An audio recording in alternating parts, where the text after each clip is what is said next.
విదేశాల్లో చదవాలనుకుంటున్నారా? అయితే విదేశ్ కన్సల్టెంట్స్ ని సంప్రదించండి.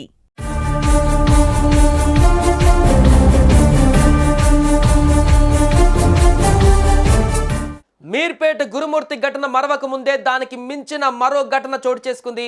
భార్యను అతి కిరాతకంగా చంపి 2 రోజుల పాటు ముక్కలు చేసి బూడిద చేసి సాక్ష్యాలను మాయం చేసిన గురుమూర్తి కషాయత్వానికి మించిన కేసు ఆలస్యంగా బయటపడింది.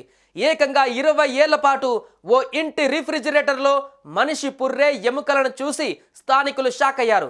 కేరళలోని ఎర్నాకులం జిల్లాలో ఖాళీగా ఉన్న ఇంట్లో ఈ భయంకర సంఘటన చోటు చేసుకుంది.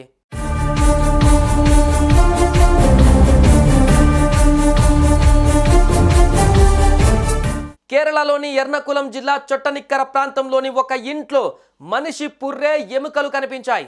ఆ ఇంట్లో 20 ఏళ్లుగా ఎవరు ఉండకపోవడంతో అసాంఘిక కార్యకలాపాలకు అడ్డాగా మారింది.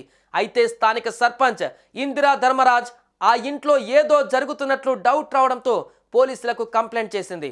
వెంటనే ఇంటిని చెక్ చేయగా ఫ్రిడ్జ్ లోపల 3 ప్లాస్టిక్ కవర్లలో ప్యాక్ చేసిన మనిషి పుర్రే ఎముకలు బయటపడ్డాయి. దీంతో పాటు ఆ ఇంట్లో మరికొన్ని మానవ అవశేషాలు దొరికాయి.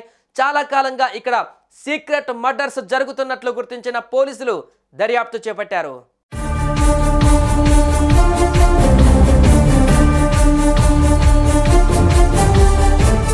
ఇందులో భాగంగానే ఇంటి యజమాని 74 ఏళ్ల డాక్టర్ ఫిలిప్ జాన్ ను పోలీసులు ప్రశ్నించారు.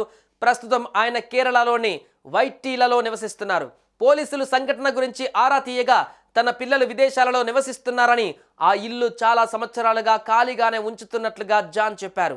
అయితే ఆ అవశేషాలు ఇంట్లోకి ఎలా వచ్చాయి, ఇంటి ఓనర్కి దానితో ఏదైనా సంబంధం ఉందా అనే విషయాలను రాబట్టే ప్రయత్నంలో పోలీసులు ఉన్నారు. పోలీసులు కలెక్ట్ చేసుకున్న క్లూస్ ని ఫోరెన్సిక్ పరీక్ష కోసం పంపారు. ఈ దర్యాప్తులో ఆ పుర్రే ఎముకలు ఎప్పటివో స్పష్టంగా తేలనుంది.